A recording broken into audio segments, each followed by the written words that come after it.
అందరికీ welcome back అండి.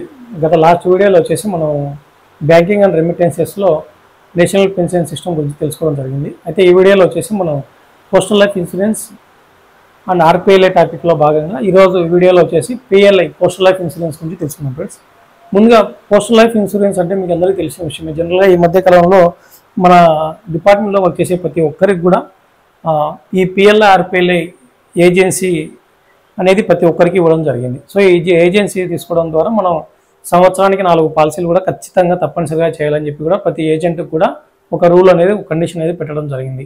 ఒక ఫైనాన్షియల్ ఇయర్లో ఒక 4 పాలసీలు కానీ మనం చేయకుంటే కనుక ఖచ్చితంగా అది ఏజెన్సీ అనేది ల్యాప్స్ అయిపోతుంది. మళ్ళీ మనం కొత్త ఏజెన్సీ తీసుకోవాల్సి ఉంటుంది. ప్లస్ అంతవరకు చేసినటువంటి పాలసీలు కూడా ఆ ఏజెంట్ ఐడితో పాటు అంతకుముందు చేసినటువంటి పాలసీలకు కూడా ఇన్సెంటివ్ వచ్చేటటువంటి పరిస్థితి అయితే లేదనమాట. కాబట్టి ప్రతి ఒక్క ఏజెంట్ కూడా ఖచ్చితంగా ఒక ఫైనాన్షియల్ ఇయర్లో ఖచ్చితంగా 4 పాలసీలు చేయాలనేసి ఈ కండిషన్ తీసుకురావడం జరిగింది. ఓకేనా? సరే, పోస్టల్ లైఫ్ ఇన్సూరెన్స్ అంటే ఏంటి?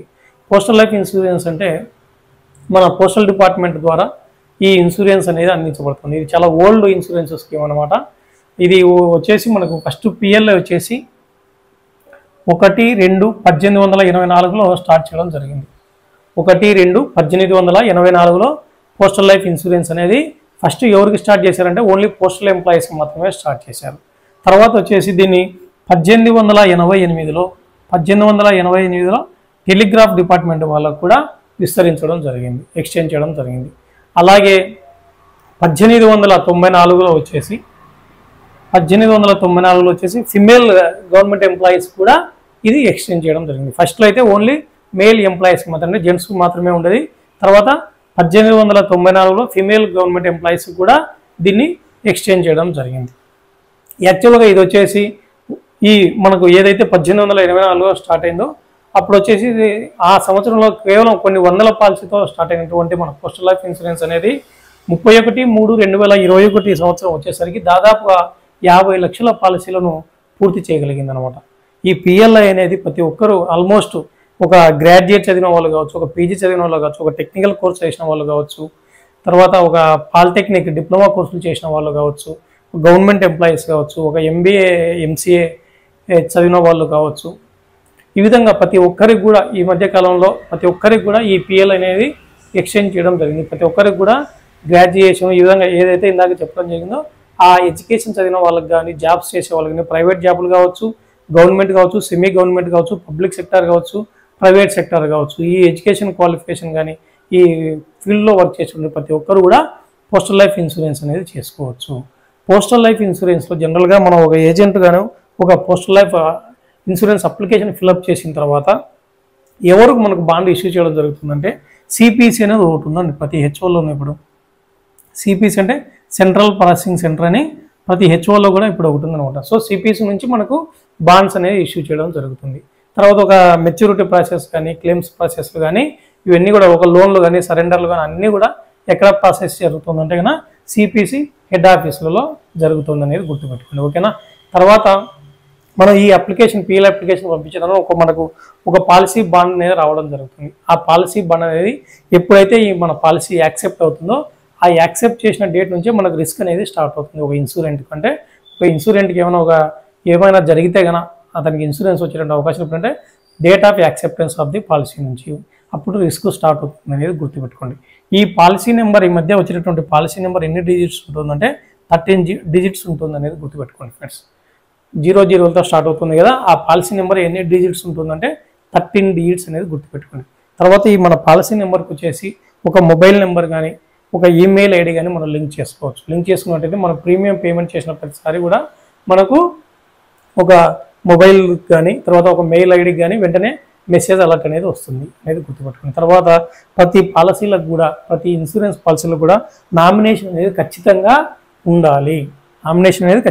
ఎందుకంటే ఒక ఇన్సూరెంట్కి ఏదైనా రిస్క్ జరిగిన తర్వాత ఆ అమౌంట్ అనేది క్లెయిమ్ చేసుకోవడానికి ఖచ్చితంగా నామినేషన్ అనేది ఖచ్చితంగా ఉండాలి. అలాగే ఒక అడ్రస్ మనం మారినా కానీ, ఇన్సూరెంట్ ఒక అడ్రస్ చేంజ్ చేసినా కానీ ఖచ్చితంగా మనం సిపిసికి హెడ్ ఆఫీస్కి ఇన్ఫార్మ్ చేసినట్టయితే ఖచ్చితంగా మనం అడ్రస్ చేయించుకునేటటువంటి సదుపాయం కూడా ఉంది. ఓకేనా? తర్వాత వచ్చేసి మనం ప్రీమియం అనేది ఎక్కడైనా పే చేసుకోవచ్చు. ఫర్ ఎగ్జాంపుల్ నేను వచ్చేసి ఇక్కడ నంద్యాల హెచ్ఓ పరిధిలో నేను ఒక పాలసీ తీసుకుంటాను. నేను తర్వాత కర్నూలులో వర్క్ చేయొచ్చు, అనంతపూర్లో వర్క్ చేయొచ్చు, లేదా అనంతపూర్కి నా ఫ్యామిలీ షిఫ్ట్ కావచ్చు, ఎక్కడైనా కానీ రిమైనింగ్ ప్లేస్ ఎక్కడైనా కానీ మనం ఈ పేమెంట్ అనేది ప్రీమియం పేమెంట్ అనేది చేసుకోవచ్చు. తర్వాత ఆన్లైన్ పేమెంట్ కూడా చేసుకునేదానికి అవకాశం అనేది ఉంది. ఓకేనా.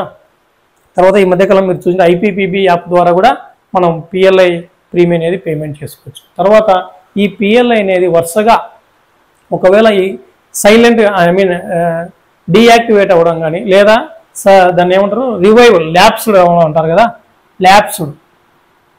సో ఈ ల్యాప్స్డ్ పాలసీలు అంటే ఏంటంటే ఒక పాలసీ, ఒక PLI పాలసీలో కానీ మనం ఒక 3 years దాటినటువంటి పాలసీల విషయంలో 3 years బిలో ఉన్నటువంటి పాలసీలు, 3 years బిలో పాలసీలు ఉన్నట్టయితే కన్నా వరుసగా 6 months దాటిందంటే, 6 months దాటి 7th monthలోకి అడుగు పెట్టిందంటే ఆ పాలసీ అనేది ల్యాప్స్ అవుతుందని గుర్తుంది. ఒకవేళ 3 years అబవ్ ఉన్న పాలసీలు అయితే కన్నా 12 months దాటి 12th monthలోనే 12 months పే చేయొచ్చు. ఒకవేళ 3 years లో పాలసీ అయితే 6th month వరకు 6th monthలో 6 months పే చేయాలి. ఆ విధంగా చేయాలి. ఒకవేళ 3 years దాటిన ఆ పాలసీలకైతే కన్నా 12 months దాటినట్లయితే కన్నా ఆ పాలసీ అనేది ల్యాప్స్ అయిపోతుంది. ఈ ల్యాప్స్ అయిపోయినటువంటి పాలసీలను ఎవరు రివైవల్ చేస్తారంటే మనం ఎవరికి రెఫర్ చేసుకోవాలంటే ఒక గుడ్ హెల్త్ సర్టిఫికేట్ పెట్టుకోవాలి, ఒక రివైవల్ అప్లికేషన్ పెట్టుకోవాలి, ఒక KYC డాక్యుమెంట్స్ అటాచ్ చేసి ఆ పాస్బుక్ జిరాక్స్ పెట్టినట్టయితే మనం CPC central processing centre PLI RPLI section సంబంధించి CPC అనేది ఉంటుంది. ఎక్కడ అనేది ప్రతి హెడ్ పోస్ట్ ఆఫీస్లోనూ అరేంజ్ చేయడం జరిగింది. వాళ్ళు మనకు ఆ పాలసీని మళ్ళీ రివైవల్ చేస్తారు. రివైవల్ చేసినట్టయితే మళ్ళీ మనం రెగ్యులర్గా పేమెంట్స్ అనేది చేసుకోవచ్చు. ఈ పాలసీలకు ఇంట్రెస్ట్ ఒకవేళ DF అనేది ఏ విధంగా ఉంటుంటే 12% అనేది గుర్తుపెట్టుకోండి. 12% అంటే ఫర్ ఎగ్జాంపుల్ 100 రూపాయలకి మనకు DF ఏ విధంగా క్యాలిక్యులేట్ చేస్తారంటే 10 రూపీస్ అన్నమాట. ఓకేనా అనేది గుర్తుపెట్టుకోండి. తర్వాత ఈ మధ్య కాలంలో మీరు చూసింటారు ఒకవేళ మనం లేట్గా పే చేసినట్టయితే DF మీద కూడా CGST SGST కలెక్ట్ చేస్తున్నారు అనేది గుర్తుపెట్టుకోండి. దాదాపు ఎంత కలెక్ట్ చేస్తున్నారు? 18% కలెక్ట్ చేస్తున్నారు. 18% 18% GST కలెక్ట్ చేస్తున్నారు DF మీద కూడా. ఒకవేళ 1000 రూపాయలకి మనం 10 రూపాయలు DF తీసుకుంటే 10 రూపాయలకి మళ్ళీ GST క్యాలిక్యులేట్ చేయాలంటే 10 × 18/100 అనేది మళ్ళీ దానికి యాడ్ చేసుకోవడం గుర్తుపెట్టుకోండి. GST అండ్ DF కూడా ఈ మధ్య కలెక్ట్ చేస్తున్నారు. ఓకేనా. తర్వాత ఒకవేళ మనం ఈ PLIలో కన్నా అడ్వాన్స్గా ప్రీమియం పేమెంట్ చేసినట్టయితే, మీకు వీడియో చూసే వాళ్ళకి బోర్డు మీద అక్షరాలు కానీ సరిగ్గా కనపడితే నేను చెప్పినప్పుడు నోట్ చేసుకోండి. ఒకసారి వీడియోని అలా పాస్ చేసి స్టాప్ చేసి నేను ఏ పాయింట్స్ చెప్తున్నాను అనేది నోట్ చేసుకోండి. ఈ వీడియో చూసే వాళ్ళకు ప్రతి ఒక్కరికి నేను చెప్పేది ఏంటంటే ఈ PLIలో 6 రకాల స్కీమ్స్ ఉన్నాయి, ప్లాన్స్ ఉన్నాయి. ఈ స్కీమ్స్ అన్ని ఇంకా మనం ఎంటర్ కాకముందే ఒక ల్యాప్స్డ్ అంటే ఏంది, PLI ఎప్పుడు ఇంట్రడ్యూస్ చేశారు, దాన్ని ఎవరు ప్రాసెస్ చేస్తారు, తర్వాత ల్యాప్స్డ్ అంటే ఏంది, తర్వాత DF ఏ విధంగా కలెక్ట్ చేస్తారు, ఒక మన ఇందాక ఇప్పుడు చెప్పేటటువంటి విషయాలన్నీ కూడా ఇక్కడ బోర్డు మీద మీకు కనపడకపోతే నోట్ చేసుకోండి. ఈ 6 ప్లాన్స్తో పాటు నేను చెప్పేటువంటి విషయాల్లో ఎక్కడైనా క్వశ్చన్స్ ఇచ్చేటువంటి అవకాశం ఉంది. ప్రతి ఒక్క లైన్ కూడా ఇది ఇంపార్టెంట్ అని గుర్తుపెట్టుకోండి. ఈ ప్లాన్స్ విషయానికి వచ్చే లోన్లు ఎప్పుడు ఇస్తారు, ఎలిజిబిలిటీ ఏజ్ ఏంటి, బోనస్ ఏ విధంగా ఉంది, సరెండర్ చేయొచ్చా, ఈ రకరకాలుగా క్వశ్చన్స్ ఇచ్చేటువంటి అవకాశం ఉంది అనేది గుర్తుపెట్టుకోండి. ప్రతి ఒక్కరు నేను చెప్పేది ప్రతి ఒక్కటి నేను ఇక్కడ మీకు కనపడకపోయినా వెంటనే నోట్ చేసుకోండి ఫ్రెండ్స్. వెంటనే వీడియోని స్టాప్ చేసుకొని వెంటనే చెప్పేటటువంటి పాయింట్ నోట్ చేసుకోండి. ఓకేనా.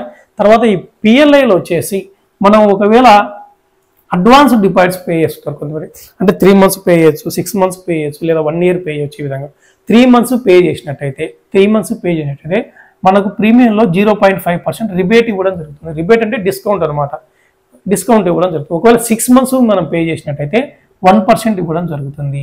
ఒకవేళ 12 months పే చేసినట్టయితే 2% అనేది రిబేట్ ఇవ్వడం జరుగుతుంది. ఇది వచ్చేసి 3 months అంటే క్వార్టర్స్కి, ఇది వచ్చేసి 6 months అంటే హాఫ్ ఇయర్లీకి, ఇది వచ్చేసి 1 yearకి 12 months మనం పే చేసినట్టు అడ్వాన్స్గా పే చేసినట్టయితే ప్రజెంట్ మంత్తో కలుపుకొని ఇది అడ్వాన్స్ అనమాట. ఓకేనా. ఈ విధంగా ఒకవేళ 3 months నుంచి 5 months వరకు పే చేసినా 0.5% ఇవ్వాలి. ఒకవేళ 6th month నుంచి 11th month వరకు పే చేసినా 1% ఇవ్వాలి. ఒకవేళ 12 months వరకు పే చేసినా 1 year, ఒకవేళ 13 months ఎంత పే చేసినా 2% ఉంటుంది. ఓకేనా. ఆ విధంగా గుర్తుపెట్టుకోండి. ఇది మొత్తం రిబేట్ ఏ విధంగా ఇవ్వాలి. అప్ టు 3 months వరకు అయితే 0.5%, 6 months పే చేసినట్టయితే 1%, ఒకవేళ 1 year పే చేసినట్టయితే 2% రిబేట్ ఇవ్వడం జరుగుతుంది, డిస్కౌంట్ ఇవ్వడం జరుగుతుంది అనేది గుర్తుపెట్టుకోండి. ఓకేనా. తర్వాత మనకి PLIలకు కొన్ని పాలసీల్లో వచ్చేసి కొన్ని ప్లాన్స్లో లోన్లు వచ్చేసి 4 years తర్వాత తీసుకోవచ్చు, కొన్ని పాలసీల్లో లోన్లు వచ్చేసి 3 years తర్వాత తీసుకునేటువంటి సదుపాయం ఉంది. అయితే ఈ లోన్ ఇంట్రెస్ట్ ఏ విధంగా ఉంటుందంటే లోన్ ఇంట్రెస్ట్ వచ్చేసి 10% అనేది గుర్తుపెట్టుకోండి. గుర్తుపెట్టుకోండి. లోన్ ఇంట్రెస్ట్ ఎంత మన పిఎల్ఐ పాలసీలకు ఇచ్చిన లోన్ ఇంట్రెస్ట్ 10% పర్ యానం. అయితే ఈ లోన్ అది ఎలా పే చేయాలంటే హాఫ్ ఇయర్లీ ఒకసారి, అంటే 6 నెలలకు ఒకసారి మనం ఇంట్రెస్ట్ అనేది పే చేయాలి. 6 నెలలలోపు మనం ఇంట్రెస్ట్ పే చేయకపోతే ఆ ఇంట్రెస్ట్ పే అసలులో కలిసి మళ్ళీ దానికి కాంపౌండ్గా ఇంట్రెస్ట్ అనేది క్యాలిక్యులేట్ చేయడం జరుగుతుంది. గుర్తుపెట్టిన హాఫ్ ఇయర్లీగా ఇంట్రెస్ట్ పే చేయాలి. ఓకేనా. తర్వాత వచ్చేసి ఒక గ్రేస్ పీరియడ్ అనేది ఒకటి ఉంటుందండి. మనం అంటే ఒక పాలసీ మనం ఈరోజు పాలసీ తీసుకున్న తర్వాత మనం అమౌంట్ పే చేయడానికి, అంటే డిఎఫ్ లేకుండా పే చేయడానికి గ్రేస్ పీరియడ్ అనేది ఉంటుంది. ఒక డిఎఫ్ లేకుండా పే చేసేటటువంటి ఆ టైంనే గ్రేస్ పీరియడ్ అంటారు. ఆ గ్రేస్ పీరియడ్ని ఏంటంటే ఒక మంత్లీ తీసుకోండి, ఒక క్వార్టర్లీ తీసుకోండి, ఒక హాఫ్ ఇయర్లీ తీసుకోండి, ఒక ఇయర్లీ పాలసీ ఏదైనా తీసుకోండి, కానీ 30 days వరకు గ్రేస్ పీరియడ్ అనేది ఉంటుంది. ఆ 30 days దాటిందంటే కన్నా మనం డిఎఫ్తో పే చేయాల్సి ఉంటుంది అనేది గుర్తుపెట్టుకోండి. ఓకేనా. ఇది ఫ్రెండ్స్. తర్వాత వచ్చేసి డైరెక్ట్గా ఇంకా స్కీమ్స్లోకి వెళ్ళిపోదాం. ఇవి జనరల్ విషయాలు అనమాట. ఇవన్నీ జనరల్గా విషయాలు అనమాట. ల్యాబ్స్ అంటే ఏంది, రివైవల్ అంటే ఏంది, తర్వాత ఒక రిబేట్ ఎంత ఇస్తారు, ఇవి ఎప్పుడు ఇంట్రొడ్యూస్ చేస్తారు, ఇలాంటివన్నీ జనరల్ విషయాలు అనమాట. ఇప్పుడు ఈ పోస్టల్ లైఫ్ ఇన్సూరెన్స్లో ఒక ప్లాన్స్ కావచ్చు, స్కీమ్స్ కావచ్చు, ఎన్ని రకాలు ఉన్నాయంటే 6 రకాల స్కీమ్స్ ఉన్నాయి ఫ్రెండ్స్. 6 రకాల స్కీమ్స్ ఉన్నాయి. ఒక స్కీమ్ గురించి చెప్తాను ఇప్పుడు. హోల్ లైఫ్ అష్యూరెన్స్, దీన్ని సురక్ష స్కీమ్ అని కూడా అంటారు. తర్వాత కన్వర్టిబుల్ హోల్ లైఫ్ అష్యూరెన్స్, దీన్ని సువిధా పాలసీ అని కూడా అంటారు. తర్వాత వచ్చేసి ఎండోమెంట్ అష్యూరెన్స్, దీన్ని సంతోష్ పాలసీ అని కూడా అంటారు. తర్వాత జాయింట్ లైఫ్ అష్యూరెన్స్, దీన్నే యుగల్ సురక్ష అని కూడా అంటారు. తర్వాత 5th వన్ వచ్చేసి యాంటిసిపేటెడ్ ఎండోమెంట్ అష్యూరెన్స్, అంటే దీన్ని సుమంగల్ పాలసీ అని కూడా అంటారు. తర్వాత 6th పాలసీ వచ్చేసి చిల్డ్రన్ పాలసీ, దీన్నే బాల్ జీవన్ బీమా అని కూడా అంటారు. ఇప్పుడు ఒక్కొక్క స్కీమ్ వైజ్గా తెలుసుకుందాం ఫ్రెండ్స్.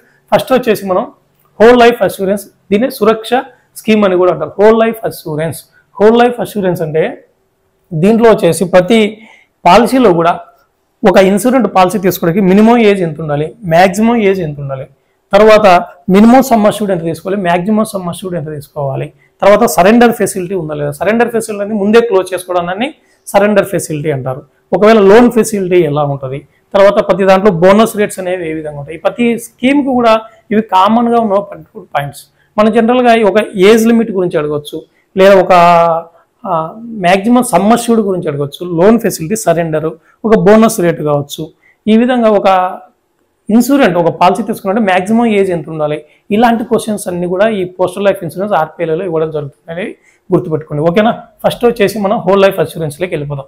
హోల్ లైఫ్ అష్యూరెన్స్లో ఒక ఇన్సూరెంట్ హోల్ లైఫ్ అష్యూరెన్స్ పాలసీ తీసుకున్న తర్వాత మెచ్యూరిటీ ఏజ్ ఎప్పుడు ఉంటుందంటే 80 years వచ్చిన తర్వాత, 80 years అటైన్ చేసిన తర్వాతే ఆ ఇన్సూరెంట్కి వచ్చేసి అతను తీసుకున్నట్టు sum assured with accrued bonus, అంటే ఎంత బోనస్ వచ్చిందో అన్ని సంవత్సరాలది బోనస్ కలిపి ఆ ఇన్సూరెంట్కి ఇవ్వడం జరుగుతుంది అనేది గుర్తుపెట్టుకోండి. ఎప్పుడు మెచ్యూరిటీ ఏజ్ హోల్ లైఫ్ అష్యూరెన్స్లో 80 years వచ్చిన తర్వాతనే. ఓకేనా. ఒకవేళ 80 years లోపు ఒకవేళ డైడ్ అయినట్టయితే, ఒకవేళ డిసీజ్ అయినట్టయితే కన్నా అతనికి ఒక నామినీ కానీ అసైన్ కానీ ఎవరైతే లీగల్ హెయిర్ కానీ ఎవరినైతే అసైన్ చేసి ఉంటారో నామినీ, వాళ్ళకు వచ్చేసి సమ్ అష్యూర్డ్ ఇస్తారు, ప్లస్ ఆ సంవత్సరాల వరకు ఉన్నటువంటి అక్రూడ్ బోనస్ ఎంతైతే బోనస్ యాడ్ అయిందో ఆ bonus some assured plus bonus కలిపి ఆ నామినీకి చెల్లించడం జరుగుతుంది అనేది గుర్తుపెట్టుకోండి. ఓకేనా. ఈ హోల్ లైఫ్ అష్యూరెన్స్లో మినిమం ఏజ్ ఎంత ఉండాలంటే 19 to 55 years మధ్యలో ఉన్న వాళ్ళకు మాత్రమే, 19 నుంచి 55 సంవత్సరాల మధ్యలో ఉన్న వాళ్ళు ఈ హోల్ లైఫ్ అష్యూరెన్స్ పాలసీ అనేది తీసుకోవచ్చు. తర్వాత మినిమం ఎంత సమ్ అష్యూర్డ్ ఉండాలంటే 20,000 నుంచి 50 lakhs వరకు దీంట్లో ఒక పాలసీ తీసుకోవచ్చు.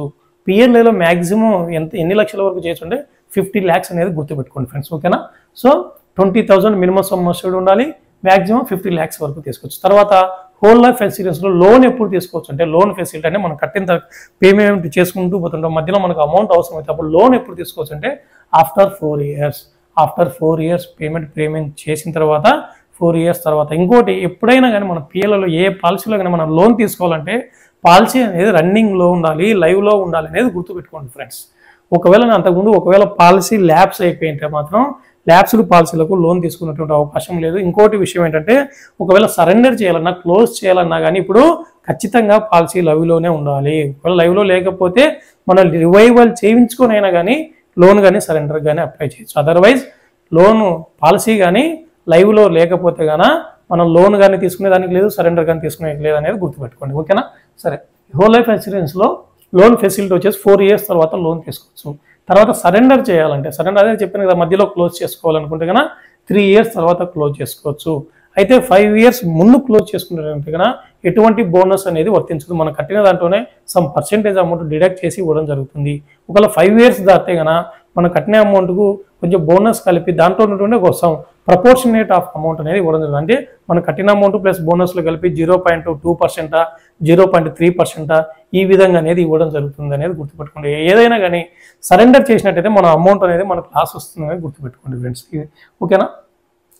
తర్వాత వచ్చేసి ఈ హోల్ లైఫ్ అష్యూరెన్స్ను ఎండోమెంట్ అష్యూరెన్స్ పాలసీగా కన్వర్ట్ చేసుకోవచ్చు. అది కూడా ఎప్పుడు కన్వర్ట్ చేసుకోవచ్చు అంటే 59 years లోపే చేసుకోవచ్చు. ఎందుకంటే ఎండోమెంట్ అష్యూరెన్స్ మ్యాక్సిమం చేసి మెచ్యూరిటీ ఏజ్ 60 years వరకు పెట్టుకోవచ్చు. సో 60th yearలో మనము ఎండోమెంట్ అష్యూరెన్స్ కన్వర్ట్ చేసుకోలేం. 59 years లోపలే లేదా 1 year మెచ్యూరిటీ 60 ఏళ్ళకు ముందే 1 year మెచ్యూరిటీ అవుతుంది అనగానే ముందే మనము ఎండోమెంట్ అష్యూరెన్స్గా కన్వర్ట్ చేసుకోవచ్చు. తర్వాత ఈ హోల్ లైఫ్ అష్యూరెన్స్లో మనము మెచ్యూరిటీ ఏజ్ అయితే 80 ఏళ్ళకు మనకు మెచ్యూరిటీ అమౌంట్ అయితే వస్తుంది, కానీ మనం ప్రీమియం పేమెంట్ చేసే విధానం మాత్రం 55 ఏళ్ళకు పెట్టుకోవచ్చు, లేదా 58 ఏళ్ళకు పెట్టుకోవచ్చు, లేదా 60 సంవత్సరాలకు పెట్టుకోవచ్చు అనేది గుర్తుపెట్టుకోండి.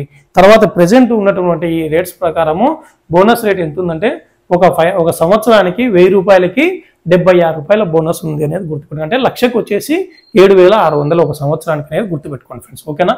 ఇది హోల్ లైఫ్ అష్యూరెన్స్. నెక్స్ట్ వచ్చేసి ఇమ్మీడియట్గా కన్వర్టిబుల్ హోల్ లైఫ్ అష్యూరెన్స్లోకి వెళ్ళిపోదాం. కన్వర్టిబుల్ హోల్ లైఫ్ అష్యూరెన్స్ దీన్నే సువిధా పాలసీ అని కూడా అంటారు. కన్వర్టిబుల్ హోల్ లైఫ్ అష్యూరెన్స్ అంటే ఏంటంటే మనం తీసుకున్నటువంటి convertible whole life assurance policy తీసుకున్న తర్వాత మధ్యలో కొన్ని సంవత్సరాలు గడిచిన తర్వాత మనం ఎండోమెంట్ అష్యూరెన్స్ పాలసీలోకి కానీ కన్వర్ట్ అయ్యేటటువంటి అవకాశం ఉంటుంది. కన్వర్టిబుల్ హోల్ లైఫ్ అష్యూరెన్స్ ఒకవేళ మనం కన్వర్ట్ చేయలేకపోతే అది ఏ విధంగా ఉండిపోతుందంటే హోల్ లైఫ్ అష్యూరెన్స్ పాలసీగానే ఉండిపోతుంది అనేది గుర్తుపెట్టుకోండి. This is convertible whole life assurance policy. ఓకేనా. దీన్నే సువిధా పాలసీ అని కూడా అంటారు. సో హోల్ లైఫ్ అష్యూరెన్స్ పాలసీలో ఎప్పుడు మనం ఎండోమెంట్ అష్యూరెన్స్ పాలసీ కన్వర్ట్ చేసుకోవచ్చు అంటే at the end of 5th year. 5th yearలో ఉన్నప్పుడు 5th yearలోకి ఎంటర్ 5th year ఎండింగ్లో ఉన్నప్పుడు లేదా 6 years బిలో ఉన్నప్పుడు 5th year ఎండింగ్లోనే మనం 5 years దాటిన తర్వాత కానీ లేదా 6 years ముందే 6 years దాటిన తర్వాత మళ్ళీ మనం ఎండోమెంట్ అష్యూరెన్స్గా కన్వర్ట్ చేయలేము అనేది గుర్తుపెట్టుకోండి. 5 years దాటిన తర్వాత అంటే అది end of 5th year and below 6 years ఉన్నప్పుడు మనం ఈ కన్వర్టిబుల్ హోల్ లైఫ్ ఇన్సూరెన్స్ పాలసీని మనం ఎండోమెంట్ అష్యూరెన్స్ పాలసీలకి కన్వర్ట్ చేసుకోవచ్చు అనేది గుర్తుపెట్టుకోండి. ఒకవేళ ఈ పాలసీ దాడు ఒకవేళ చనిపోయినట్లయితే కనుక నామినీకి సమ్ అష్యూర్డ్ ప్లస్ బోనస్ అనేది మెచ్యూర్ టైంలో కానీ లేదా డెత్ అయినప్పుడు కానీ చెల్లించడం జరుగుతుంది అనేది గుర్తుపెట్టుకోండి. ఓకేనా. తర్వాత దీంట్లో ఏజ్ వచ్చేసి 19 to 55 19 నుంచి 55 సంవత్సరాల మధ్య ఉన్నటువంటి వ్యక్తులు ఈ convertible whole life insurance policy తీసుకోవడానికి అర్హులు. తర్వాత మినిమం వచ్చేసి దీంట్లో 20,000 సమ్ అష్యూర్డ్ ఉండాలి. తర్వాత లేదా మ్యాక్సిమం 50 lakhs వరకు మినిమం 20,000 పాలసీ ఉండాలి, లేదా 50 lakhs మ్యాక్సిమం పాలసీ అనేది తీసుకోవచ్చు. తర్వాత దీంట్లో లోన్ ఫెసిలిటీ ఎప్పుడు ఉంటుందంటే హోల్ లైఫ్ ఇన్సూరెన్స్లో లోన్ ఫెసిలిటీ ఆఫ్టర్ 4 years. ఇది గుర్తు. హోల్ లైఫ్ ఇన్సూరెన్స్లో కూడా లోన్ ఫెసిలిటీ వచ్చేసి 4 years ఉంది. 4 years దాటిన తర్వాత సరెండర్ వచ్చేసి 3 years దాటిన తర్వాతే ఉంది. ఇక్కడ కూడా సేమ్ లోన్ ఫెసిలిటీ వచ్చే 4 years దాటిన తర్వాతే, సరెండర్ కూడా 3 years దాటిన తర్వాత. ఒకవేళ 5 years లో క్లోజ్ చేస్తే కన్నా బోనస్ అనేది ఉండదు అనేది గుర్తుపెట్టుకోండి. 5 years దాటిన తర్వాత క్లోజ్ చేసుకున్నట్టే అక్రూడ్ బోనస్ ప్లస్ సమ్ అష్యూర్డ్లోంచి సమ్ ప్రపోర్షనేట్ ఆఫ్ అమౌంట్ అనేది మనం సరెండర్ అమౌంట్గా చెల్లించడం జరుగుతుంది. ఓకేనా. దీనికి వచ్చేసి హోల్ లైఫ్ అష్యూరెన్స్ పాలసీని ఎండోమెంట్ అష్యూరెన్స్ పాలసీకి మనం కన్వర్ట్ చేసినట్టయితే దీనికి బోనస్ రేట్ వచ్చేసి ఎండోమెంట్ అష్యూరెన్స్ పాలసీకి ఎంత బోనస్ రేట్ ఉందో ఆ బోనస్ రేటు వర్తిస్తుంది. ఇప్పుడు వచ్చేసి ఎండోమెంట్ అష్యూరెన్స్కు 52 rupees per 1000 per annum per సంవత్సరం అంటే పర్ ఇయర్ అనేది గుర్తుపెట్టుకోండి. ఒకవేళ మనం ఎండోమెంట్ అష్యూరెన్స్లో కన్వర్ట్ చేయకపోతే మాత్రం హోల్ లైఫ్ అష్యూరెన్స్గానే ఇది ఉండిపోతుంది. దానికి వచ్చేసి మనకు హోల్ లైఫ్ అష్యూరెన్స్లో ఎంత ఇంట్రెస్ట్ రేట్ ఎంత బోనస్ రేట్ ఉంటుందో ఈ కన్వర్టిబుల్ హోల్ లైఫ్ అష్యూరెన్స్ కూడా అంతే బోనస్ ఉంటుంది. 76 rupees per 1000 పర్ ఇయర్ అనేది గుర్తుపెట్టుకోండి. ఓకేనా. నెక్స్ట్ స్కీమ్లోకి వెళ్ళిపోదాం. నెక్స్ట్ స్కీమ్ వచ్చేసి ఎండోమెంట్ అష్యూరెన్స్ సంతోష్. ఇక్కడ వచ్చేసి మెయిన్ గుర్తుపెట్టుకోండి ఫ్రెండ్స్, లోన్ ఫెసిలిటీ ఎప్పుడు వస్తుంది, సరెండర్ ఫెసిలిటీ ఎప్పుడు వస్తుంది, జాయినింగ్ ఏజ్ ఎంత, మినిమం సమ్ అష్యూర్డ్ ఎంత, మ్యాక్సిమం సమ్ అష్యూర్డ్ ఎంత, ఈ వాల్యూస్ మాత్రం మీరు ఖచ్చితంగా నేను చెప్పేటప్పుడు ఇక్కడ మీకు కనపడకపోయినా నోట్ చేసుకోండి. పదే పదే చెప్తున్నాను, మీకు క్వశ్చన్స్ వచ్చేది అందులో నుంచి అనేది గుర్తుపెట్టుకోండి ఫ్రెండ్స్. ఓకేనా. నెక్స్ట్ వచ్చి ఎండోమెంట్ అష్యూరెన్స్. ఎండోమెంట్ అష్యూరెన్స్ అంటే ఏంటంటే ఒక పర్సన్ ఒక జాయిన్ అయిన ఏజ్ నుంచి మనం వచ్చేసి 60 years లోపు మనకి ఎప్పుడంటే మెచ్యూరిటీ ఏజ్ ఏ విధంగా ఉంటుందంటే అప్ ఇన్సూరెన్స్ 35 years వచ్చేంత వరకు కానీ 40 years వచ్చేంత వరకు కానీ 45 వచ్చేంత వరకు కానీ లేదా 50 వచ్చేంత వరకు కానీ లేదా 55 వచ్చేంత వరకు కానీ లేదా 58 కానీ లేదా 60 years వచ్చేంత వరకు కానీ మనం మెచ్యూరిటీ ఏజ్ అనేది పెట్టుకోవచ్చు. తర్వాత ఇందులో కనుక ఒక ఇన్సిడెంట్ కానీ చనిపోయినట్టయితే sum assured plus bonus, accrued bonus ఎంత బోనస్ యాడంటారో అంత అనేది ఇన్సూరెంట్ అనేది నామినీకి చెల్లించడం జరుగుతుంది డైడ్ అయినట్టయితే. ఒకవేళ మెచ్యూరిటీ అయినప్పుడు కూడా some assured plus accrued bonus ఎంత వరకు ఆ డేట్ ఆఫ్ మెచ్యూరిటీ వరకు ఎంత బోనస్ యాడైందో అంత ఇన్సూరెంట్కు చెల్లిస్తారు. ఓకేనా. తర్వాత ఈ ఎండోమెంట్ అష్యూరెన్స్లో మినిమం వచ్చేసి ఏజ్ వచ్చేసి 19 to 55. సో ఇక్కడ చూడండి, whole life assurance, convertible whole life assurance and endowment 3 పాలసీలు కూడా 19 to 55, 19 నుంచి 55 సంవత్సరాల మధ్యలోనే ఏజ్ ఉండాలి. తర్వాత సమ్ అష్యూర్డ్ కూడా మనం తీసుకునే పాలసీ బాండ్ విలువ కూడా 20,000 నుంచి 50 లక్షల వరకు ఉండాలి. ఈ 3 పాలసీలు ఈ విధంగానే ఉన్నాయి చూడండి, ఏజ్ అండ్ సమ్ అష్యూర్డ్ విషయంలో. బట్ లోన్ విషయంలో లోన్ వచ్చేసరికి ఈ 2 పాలసీలు వచ్చేసి 4 years దాటిన తర్వాత లోన్ ఇస్తే ఎండోమెంట్ అష్యూరెన్స్కి లోన్ ఎప్పుడు ఇస్తారు, 3 years పే చేసినట్టయితే 3 years దాటిన తర్వాత లోన్ తీసుకునే ఫెసిలిటీ ఉంది. అలాగే సరెండర్ కూడా సేమ్ మిగతా వాటిలాగే 3 years దాటిన తర్వాత సరెండర్ చేసేటువంటి అవకాశం ఉంది. 5 years లోపు కానీ సరెండర్ చేస్తే బోనస్ అనేది వర్తించదు అనేది గుర్తుపెట్టుకోండి. ఓకేనా. తర్వాత ఎండోమెంట్ అష్యూరెన్స్కి వచ్చేసి ప్రజెంట్ రేట్ ఆఫ్ బోనస్ వచ్చి 50 rupees per 1000 per year అనేది గుర్తుపెట్టుకోండి. ఓకేనా. ఈ బోనస్ రేట్ అనేది ప్రతి ఎవరీ ఫైనాన్షియల్ ఇయర్లో రివైజ్ చేసేటువంటి అవకాశం ఉంది. ఆ రివైజ్ చేసినప్పుడు కూడా ఈ రేట్స్ కూడా రివైజ్ అవుతూ ఉంటాయి అనేది గుర్తుపెట్టుకోండి. ఓకేనా. తర్వాత వచ్చేసి నెక్స్ట్ నెంబర్ 4, పాలసీ నెంబర్ 4 వచ్చి joint life assurance. Joint life assurance అంటే యుగల్ సురక్ష. యుగల్ సురక్ష అంటే ఏంటి, భార్యాభర్తలు స్పౌజ్ ఉంటారు కదా, భార్యాభర్తలు ఇద్దరు ఉన్నట్టే ఆ ఇద్దరికి కూడా ఈ ఇన్సూరెన్స్ అనేది వర్తిస్తుంది. ఇన్సూరెన్స్ అనేది ఇద్దరికి వర్తిస్తుంది అనేది గుర్తుపెట్టుకోండి. ఓకేనా. లైఫ్ ఇన్సూరెన్స్ కవర్ అనేది ఇద్దరికి వర్తించినప్పటికీ ఆ ఇద్దరిలో ఒకరు పిఎల్ఐ చేసేదానికి అర్హత ఉండాలి. మళ్ళీ పిఎల్ఐ చేయడానికి ఏ అర్హతలు ఉంటాయో ఆ ఇద్దరిలో కూడా ఒక్కరికైనా పిఎల్ఐ చేసేదానికి ఆ క్వాలిఫికేషన్, ఎడ్యుకేషన్ గ్రాడ్యుయేట్ కావచ్చు, ఒక గవర్నమెంట్ ఎంప్లాయీ కావచ్చు, ఈ విధంగా ఉంటాయి కదా. మనం పిఎల్ఐ చేయడానికి ఎవరెవరు ఎలిజిబిలిటీ ఉంటుందో వాళ్ళలో ఆ ఎలిజిబిలిటీ అనేది ఈ స్పౌజ్ భార్యాభర్తలు ఇద్దరు ఉంటారు కదా, వాళ్ళలో ఇద్దరిలో ఒక్కరికైనా ఎలిజిబిలిటీ ఉంటే వాళ్ళని మెయిన్ పాలసీ హోల్డర్ అంటారు. ఓకేనా. మెయిన్ పాలసీ హోల్డర్ అంటారు. ఓకేనా. ఇందులో వచ్చేసి మినిమం వచ్చేసి సేమ్ 20,000 మినిమం తీసుకోవాలి, మ్యాక్సిమం వచ్చేసి 50 lakhs వరకు తీసుకోవచ్చు. తర్వాత ఈ ఇద్దరు ఉంటారు కదా భార్యాభర్తలు, వాళ్ళిద్దరు వచ్చేసి ఏజ్ ఎంత మధ్యలో ఉండాలంటే 21 to 45 years మధ్యలో ఉండాలి. 21 to 45 years మధ్యలో ఉండాలి. తర్వాత వాళ్ళిద్దరిలో ఎవరైతే ఏజ్ ఎక్కువ ఉంటుందో వాళ్ళ ఏజ్ లిమిట్ ఎంత ఉండాలంటే మ్యాక్సిమం 45 years లోపు ఉండాలి అనేది గుర్తుపెట్టుకోండి. 45 years లోపు ఉండాలి. ప్లస్ వాళ్ళిద్దరు కపుల్, ఆ జంట అనేది ఇద్దరు కూడా 21 to 45 years మధ్యలో ఉండాలి. ఒక ఏజ్ ఎక్కువ ఉన్నటువంటి వాళ్ళ ఏజ్ కూడా లిమిట్ 45 years కిందనే ఉండాలి అనేది గుర్తుపెట్టుకోండి. తర్వాత వచ్చేసి టర్మ్ అనేది ఈ జాయింట్ లైఫ్ అష్యూరెన్స్ యుగల్ సురక్ష పాలసీ టర్మ్ అనేది మినిమం వచ్చేసి 5 years ఉండాలి. మినిమం 5 years తీసుకోవాలి. 5 years మ్యాక్సిమం 20 years వరకు తీసుకోవచ్చు. ఒక 6 years కావచ్చు, 7 years కావచ్చు, 18 years కావచ్చు, 19 years కావచ్చు, అట్లా మినిమం 5 years అయినా ఉండాలి. 4 years 3 years పాలసీ ఉండదు. ఓకేనా. మినిమం 5 years నుంచి మ్యాక్సిమం 20 years వరకు పాలసీ ఈ టర్మ్ అనేది ఉండాలి. జాయింట్ లైఫ్ ఇన్సూరెన్స్లో మ్యాక్సిమం ఎన్ని సంవత్సరాల వరకు పాలసీ టర్మ్ అనేది ఉండాలంటే 20 years అనేది గుర్తుపెట్టుకోండి. ఓకేనా. తర్వాత వచ్చేసి లోన్ ఫెసిలిటీ ఉంది, సరెండర్ ఫెసిలిటీ ఉంది. లోన్ ఫెసిలిటీ వచ్చేసి సేమ్ ఎండోమెంట్ అష్యూరెన్స్లో 3 years ఉంది కదా, సేమ్ అలాగే ఒకవేళ 3 yearsకే ఇందులో కూడా లోన్ తీసుకోవచ్చు. సరెండర్ కూడా ఇక్కడ కూడా 3 yearsకే ఉంది, ఇక్కడ కూడా 3 yearsకే సరెండర్ చేయొచ్చు. 5 years లోపు తీసుకుంటే కన్నా బోనస్ అనేది వర్తించదు అనేది గుర్తుపెట్టుకోండి. తర్వాత ఇక్కడ ఈ యుగల్ సురక్ష పాలసీలో ఈ జాయింట్ లైఫ్ అష్యూరెన్స్ పాలసీలో ఇద్దరిలో ఒక్కరు చనిపోయినా కానీ ఎవరైతే ఇంకొకరు బతికి ఉంటారో వాళ్ళకి ఈ some assured plus accrued bonus death benefits అనేవి ఇంకొకరికి పే చేయబడతాయి అనేది గుర్తుపెట్టుకోండి. ఓకేనా. దీనిలో వచ్చేసి రేట్ ఆఫ్ బోనస్ కూడా 50 rupees per 1000 per annum per సంవత్సరానికి. ఒక సంవత్సరంలో 50 rupees per 1000 per year అనేది గుర్తుపెట్టుకోండి బోనస్ రేట్ అనేది దీంట్లో. ఓకేనా. నెక్స్ట్ 5th పాలసీకి వెళ్ళిపోదాం ఫ్రెండ్స్. 5th పాలసీలో వచ్చేసి యాంటిసిపేటెడ్ ఎండోమెంట్ అష్యూరెన్స్, దీన్ని సుమంగళ పాలసీ అని కూడా అంటారు. మీరు ఒక్కో పేరే కాదు ఫ్రెండ్స్, 2 పేర్లు గుర్తుపెట్టుకోండి. ప్రతి పాలసీ కూడా బ్రాకెట్లో రాశాను. హోల్ లైఫ్ అష్యూరెన్స్ అంటే సురక్ష అంటారు, కన్వర్టబుల్ హోల్ లైఫ్ అష్యూరెన్స్కి వచ్చేసి సువిధ అంటారు, తర్వాత ఎండోమెంట్ అష్యూరెన్స్కి వచ్చేసి సంతోష్ అంటారు, తర్వాత జాయింట్ లైఫ్ అష్యూరెన్స్ పాలసీకి వచ్చేసి యుగల్ సురక్ష అంటారు, తర్వాత యాంటిసిపేటెడ్ ఎండోమెంట్ అష్యూరెన్స్కి వచ్చేసి సుమంగల్ పాలసీ అని కూడా అంటారు. ఈ 2 పేర్లు మీరు గుర్తుపెట్టుకోవాలని గుర్తుపెట్టుకోండి. ఓకేనా. తర్వాత వచ్చేసి యాంటిసిపేటెడ్ ఎండోమెంట్ అష్యూరెన్స్ పాలసీ అంటే మనీ బ్యాక్ పాలసీ.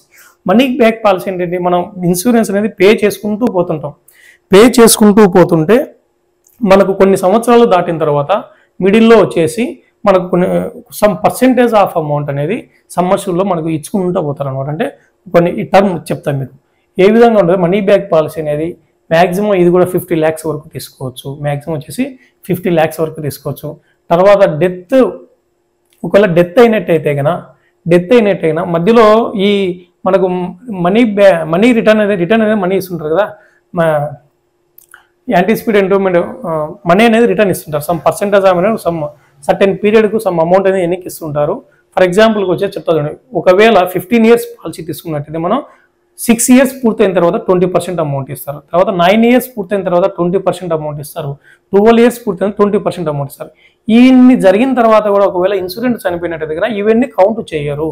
మనకు రిటర్న్ ఏమైతే ఇచ్చింటారో మనీ బ్యాక్ పాలసీలో ఆ అమౌంట్ను కన్సిడర్ చేయకుండానే టోటల్ సమ్ అష్యూర్డ్కి అక్రూడ్ బోనస్ ఎంత బోనస్ చేయమైందో అంతా కూడా నామినీకి చెల్లించడం జరుగుతుంది. అంటే మనీ బ్యాక్ పాలసీల ద్వారా మధ్యలో ఇచ్చినటువంటి ఒక 2-3 ఇన్స్టాల్మెంట్లో వాళ్ళ మనీ మనకి ఎన్నికి ఇచ్చినా కానీ ఇన్సూరెంట్కు డైడ్ అయినట్టయితే ఆ ఇన్సూరెంట్ ఈ అమౌంట్ కాకుండా మనం సపరేట్గా ఎంతైతే సమ్ అష్యూర్డ్ తీసుకున్నా ఆ సమ్ అష్యూర్డ్ ప్లస్ బోనస్ అనేది నామినీకి చెల్లించడం జరుగుతుంది అనేది గుర్తుపెట్టుకోండి.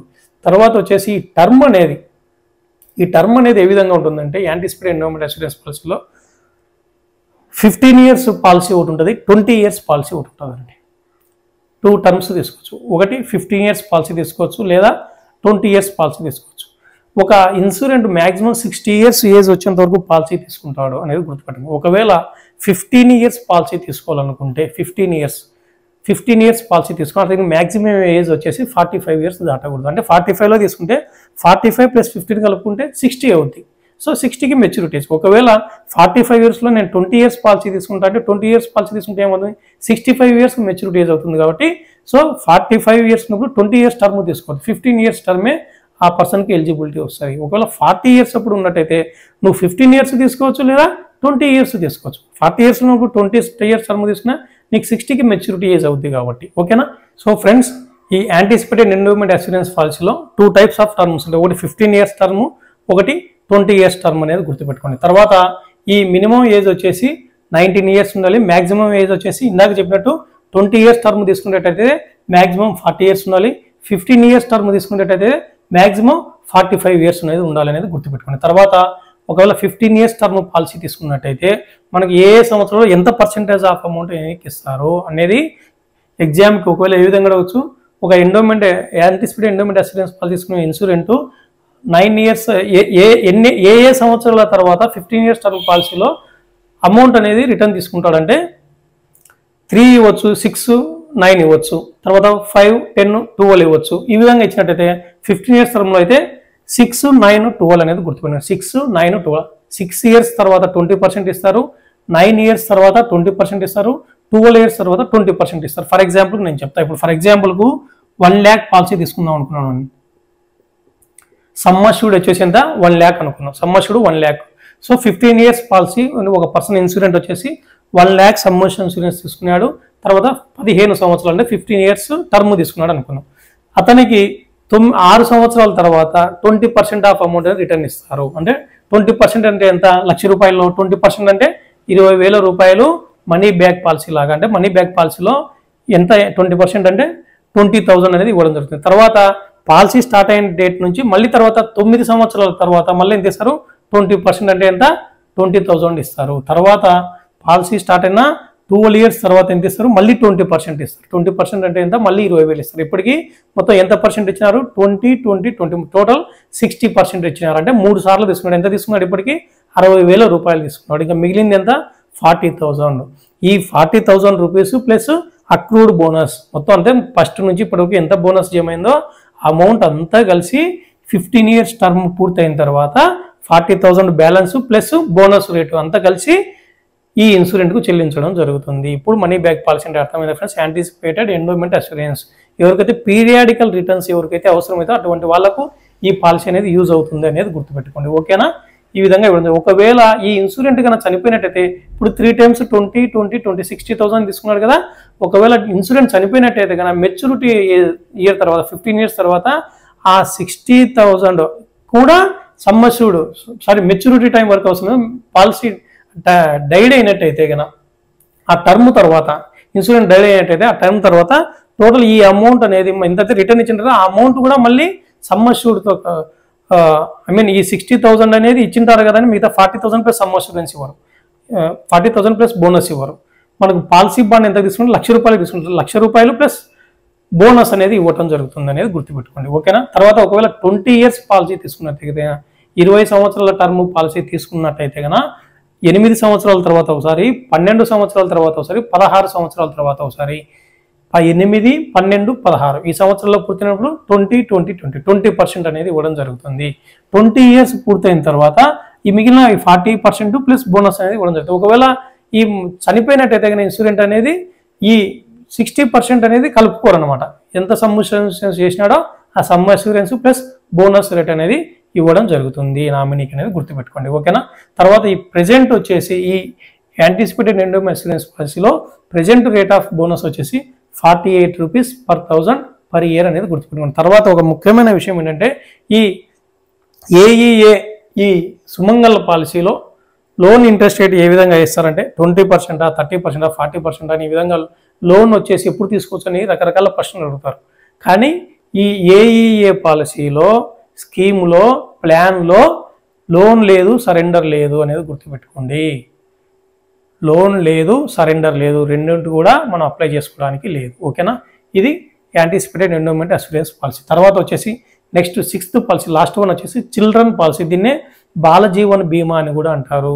చిల్డ్రన్ పాలసీ లేదా బాలజీవన్ బీమా అని కూడా అంటారు. ఇక్కడ వచ్చేసి ఒక ఇన్సూరెంట్, ఒక మామూలుగా ఇన్సూరెంట్ పాలసీ మ్యాక్సిమం 45 years లోపు ఎవరైతే ఉంటారో 19 years తర్వాత నుంచి, అంటే ఐ మీన్ 19 years తర్వాత నుంచి అని చెప్పనీకి లేదు. ఎందుకంటే ఇది పెళ్ళై పిల్లలు ఉన్నటువంటి వాళ్ళకి మాత్రమే ఈ స్కీమ్ అనేది వర్తిస్తుంది. వాళ్ళ ఇన్సూరెన్స్ ఎవరైతే ఇన్సూరెన్స్ తీసుకుంటారో వాళ్ళ పిల్లలకు ఈ ఇన్సూరెన్స్ అనేది వర్తిస్తుంది. మ్యాక్సిమం ఎంతమంది పిల్లల వరకు ఈ ఇన్సూరెన్స్ తీసుకోవచ్చు అంటే మ్యాక్సిమం 2 children వరకు ఈ ఇన్సూరెన్స్ స్కీమ్ అనేది తీసుకోవచ్చు. తర్వాత ఈ ఇన్సూరెన్స్ చేసేటువంటి పర్సన్ మ్యాక్సిమం పేరెంట్స్ తీసుకోవాలి. పేరెంట్ ఏజ్ ఎంత ఉండాలి? 45 years లోపు ఉండాలనేది గుర్తుపెట్టుకోండి. తర్వాత పిల్లల వయసు ఎంత ఉండాలంటే 5 నుంచి 20 సంవత్సరాల మధ్య, 5 to 20 years మధ్యలో చిల్డ్రన్ ఏజ్ అనేది ఉండాలి. తర్వాత ఈ చిల్డ్రన్లో వచ్చేసి మెడికల్ ఎగ్జామినేషన్ అనేది ఖచ్చితంగా నెససరీ కాదు. But the child should be healthy. ఆ చైల్డ్ అనేటటువంటి చిల్డ్రన్ హెల్దీగా ఉండాలి, ఎటువంటి అనారోగ్యం కూడా ఉండకూడదు అనేది గుర్తుపెట్టుకోండి. తర్వాత ఈ మెడికల్ ఫీజు అనేది 0. How much medical fee should be collected in children policy అంటే కన్నా 0 అనేది గుర్తుపెట్టుకోండి. మెడికల్ పాలసీకి ఈ చిల్డ్రన్ మెడికల్ పాలసీకి మెడికల్ ఫీజు అనేది 0 అనేది గుర్తుపెట్టుకోండి. ఓకేనా. తర్వాత వచ్చేసి పాలసీ హోల్డర్ వచ్చేసి 45 years లోపు ఉండాలి. తర్వాత మ్యాక్సిమం సమ్ అష్యూర్డ్ వచ్చేసి 3 lakhs లేదా పేరెంట్ ఎంతకైతే సమ్ అష్యూర్డ్ తీసుకుంటుందో అంత, ఏదైతే లెస్ అవుతుందో ఏదైతే తక్కువ ఉంటుందో అది సమ్ అష్యూర్డ్ అనేది గుర్తుపెట్టుకోండి. మ్యాక్సిమం అయితే 3 lakhs వరకు తీసుకోవచ్చు. ఒకవేళ ఆ ఇన్సూరెంట్ పేరెంట్ ఉంటారు కదా, పేరెంట్ ఎవరైతే ఉంటారో అతను మెయిన్ పాలసీ హోల్డరు ప్లస్ పిల్లలకి ఇన్సూరెన్స్ అనేది వర్తిస్తుంది. ఈ పాలసీలో ప్రీమియం పేమెంట్ చేయాల్సిన బాధ్యత పేరెంట్ది అనేది గుర్తుపెట్టుకోండి. తర్వాత ఒకవేళ పేరెంట్ కన్నా చనిపోయినట్టయితే కనుక తర్వాత ప్రీమియం అనేది పేమెంట్ చేయాల్సినటువంటి అవసరం ఉండదు. టర్మ్ అయిపోయిన తర్వాత, మెచ్యూరిటీ టర్మ్ అయిపోయిన తర్వాత సమ్ అష్యూర్డ్ ప్లస్ బోనస్ అనేది ఆ చిల్డ్రన్కి అనేది చెల్లించడం జరుగుతుంది అనేది గుర్తుపెట్టుకోండి. ఓకేనా. తర్వాత ఇందులో కూడా చిల్డ్రన్ పాలసీలో కూడా లోన్ అనేది లేదు, సరెండర్ అనేది లేదు, రెండు కూడా ఉండవు. తర్వాత ఈ ఇన్సూరెన్స్ స్కీమ్కి కూడా బోనస్ రేట్ అనేది ఎండోమెంట్ అష్యూరెన్స్కి ఎంత బోనస్ ఉంటుందో అంతే బోనస్ ఉంటుంది. ₹52 per 1000 per year అనేది గుర్తుపెట్టుకోండి. తర్వాత ఈ చిల్డ్రన్ పాలసీ అనేది ఎప్పుడు ఇంట్రడ్యూస్ చేశారంటే 21/1/2006 సంవత్సరంలో ఇంట్రడ్యూస్ చేశారు. జనవరి 20, 2006 సంవత్సరం నుంచి ఇంట్రడ్యూస్ చేయడం జరిగింది అనేది గుర్తుపెట్టుకోండి. ఓకేనా. ఇవి మొత్తం ఈ పోస్టల్ లైఫ్ ఇన్సూరెన్స్లో ఉన్నటువంటి 6 స్కీమ్స్ గురించి. మనకి ఎగ్జామ్స్లో వచ్చేసి జనరల్గా ఈ పాలసీలో ఈ ఏఈఈలో తీసుకున్నట్టయితే కనుక 15 years టర్మ్కి ఏ సంవత్సరాల తర్వాత ఆ మనీ రిటర్న్ అనేది ఇస్తారు ఒకటి. తర్వాత 20 years టర్మ్ పాలసీ తీసుకుంటే ఏ ఇయర్స్లో అమౌంట్ అనేది రిటర్న్ ఇస్తారు అనేది ఒకటి గుర్తుపెట్టుకోండి.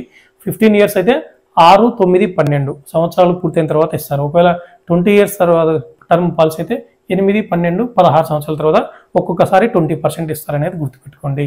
తర్వాత వచ్చేసి ఒక మినిమం ఏజ్, మ్యాక్సిమం ఏజ్, తర్వాత సమ్ అష్యూర్డ్ మినిమం ఎంత, మ్యాక్సిమం ఎంత, తర్వాత లోన్ ఫెసిలిటీ దేనికి ఉంది, దేనికి లేదు, సరెండర్ ఫెసిలిటీ దేనికి ఉంది, దేనికి లేదు. ఈ 2 పాలసీలకు కూడా ఈ ఏఈఏకి అండ్ చిల్డ్రన్ పాలసీ రెండింటికి కూడా సరెండర్ లేదు, లోన్ లేదు అనేది గుర్తుపెట్టుకోండి.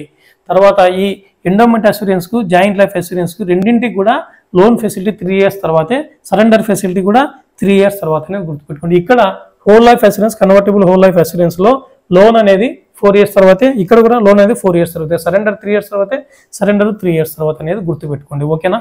సో ఇవన్నీ కూడా ఒకసారి మీరు మళ్ళీ ఒకసారి గుర్తుపెట్టుకోండి, ఎక్కడ కూడా కన్ఫ్యూజ్ అవుతుంది. ఓకేనా? సో నెక్స్ట్ వీడియోలో వచ్చేసి ఆర్పిఎల్ఐ గురించి తెలుసుకుందాం ఫ్రెండ్స్. ఓకేనా? థ్యాంక్ యూ అండి.